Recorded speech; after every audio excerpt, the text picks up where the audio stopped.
FOMO. My name is Patrick J. McGinnis, and I'm a FOMO Sapiens. And since you're here, I'm going to bet that you are too. And when you're like us and Monday comes around, you don't dread the new week. No, you wake up every Monday morning knowing that this week might just be the best one yet. This is FOMOnday, the snackable show that starts your week right with hot takes, life hacks, listener mail, and even some FOMO therapy.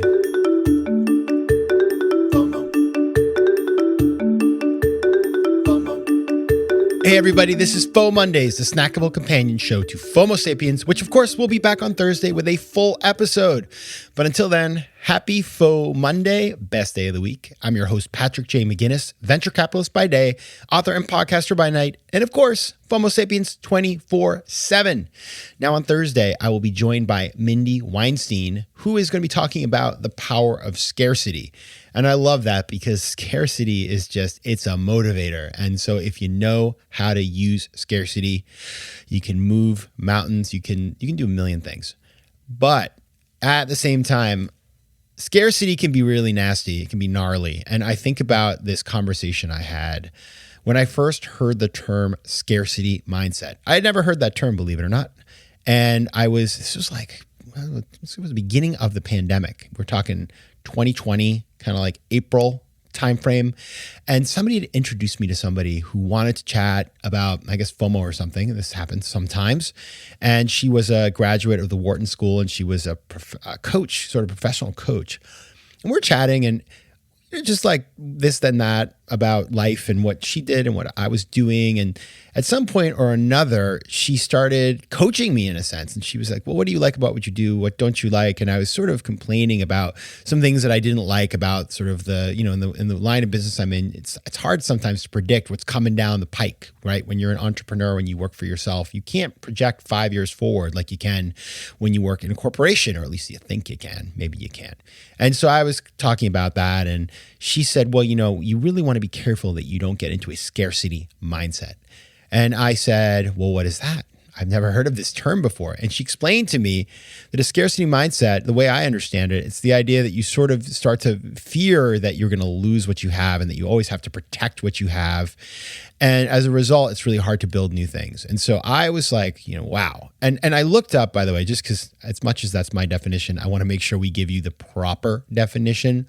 Here's what I got for you. A scarcity mindset is a belief system that focuses on limitations, lack, and insufficiency. It is characterized by fear of not having enough resources, time, money, or opportunities to succeed, and can lead to feelings of anxiety, stress, and insecurity. I mean, we've all had that feeling, right? And so I was thinking about that, and, having grown up in a very sort of middle-class family where we counted our pennies, I think there is some value to just being careful. Like, I was never that guy who would go out and spend my whole bonus on silliness. But at the same time, you do need to invest to grow, and a scarcity mindset can hold you back.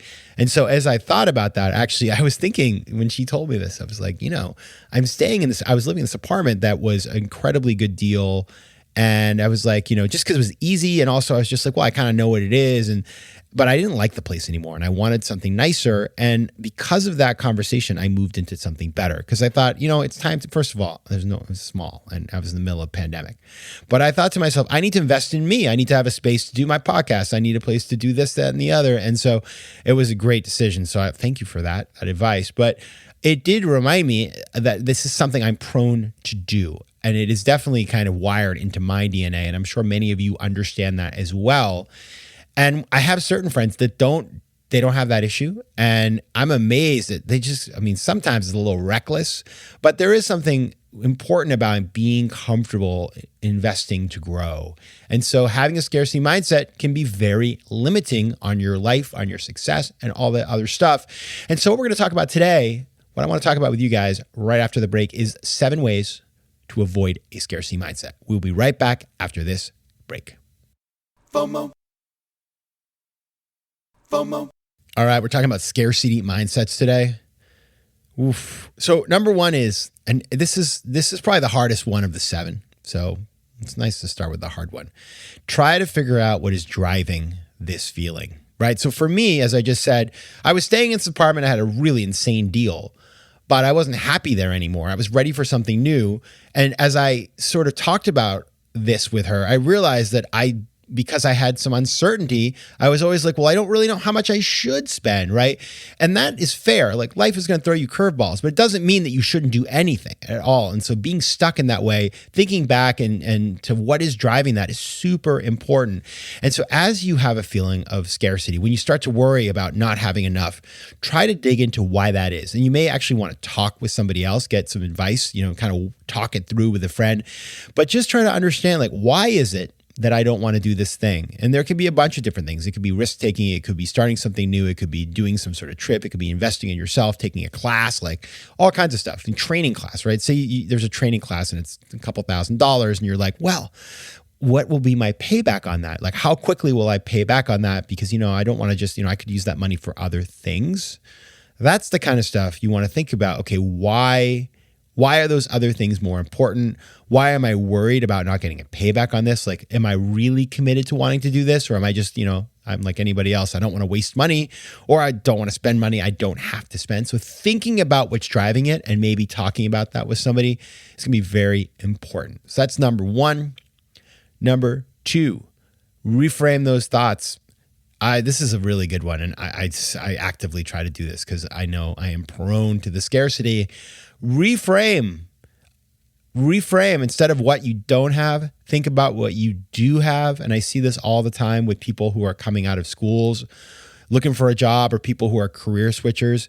You're so focused on the fact that you're not happy or that other people are more successful that you don't focus on all the great things you can offer to the world, right? It's like, oh, I don't know. I mean, I've been rejected from 6 jobs. Well, that may be true. It's a competitive world out there, but think about the skills you have and focus on those and lead with those. Nobody wants to hear, especially in a job interview, what's not great about you. They want to hear what's great about you. So really lead from there. Number 3, take action. Okay, so here we go. Once you've identified what's going on, and then you also reframe it, focus on that thing that is going to help you to fill the gap, right? So, I have a scarcity mindset because I'm in a job that's unstable. Well, okay, reframe that. I have all these skills and I'd like to apply them in a certain direction. Well, then take action to do that thing, right? It's going to be so powerful. And you may learn, by the way, the thing about action is learning at the same time. You may learn that the thing you thought was a solution isn't helpful. More information is power. Or you might find out that taking action gets you exactly where you need to be. So you got to take action. And it's great. Just the worst thing is just sitting around dreading failure. Anything is better than that. So action is always better. Number 4, this is a little woo-woo, but I'm okay with it. Surround yourself with positivity. Now, this is the thing.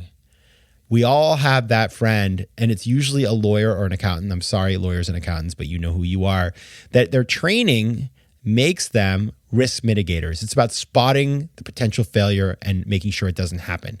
There is super value to that, and we need people like that in our circle. But we also need people who are just really darn positive, that say, you know what, it's a great idea. I think you should do this. How can I help you?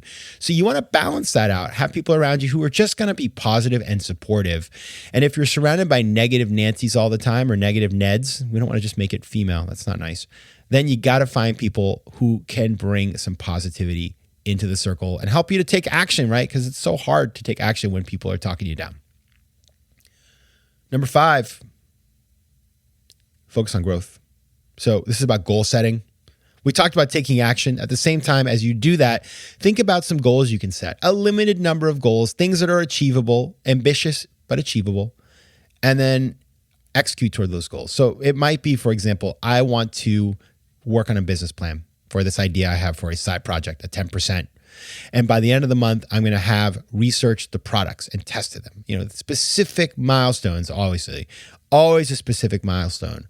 But think about that growth. Think about supporting that with goals, and think about how that can then support the actions that you're taking.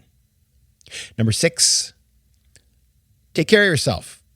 Take care of yourself. One thing that I notice when I'm tired, when I'm stressed, when I'm not working out, when I'm not meditating, I just get a little cranky. I know you're like, Patrick gets cranky. Yes, I definitely do. And so I have to make time in my schedule for those kinds of things to make sure that I am not cranky, because cranky Patrick, not going to get much done. And certainly not going to overcome a scarcity mindset. And so those kinds of things, it's daily practices. It doesn't have to be huge. Like if I'm in a really lousy mood one day, I might take a nap. I might meditate, go to a yoga class, go cycling, whatever. The things that I like to do. I'm sure you have things that you like to do. But just take a little time away. A small investment in your mental and physical health can have massive, massive payback in terms of just like how you deal with the world around you. And finally, 7. And this is what I learned from the old Jay Shetty conversation that we had, I think it was 3-4 seasons back now. Jay Shetty, who is now just everywhere. He's on this love tour. The guy's blowing up, doing very well. But he talked about in his book, Think Like a Monk, practicing gratitude in your meditation, which at the time I was like, what is this? This is so frou-frou.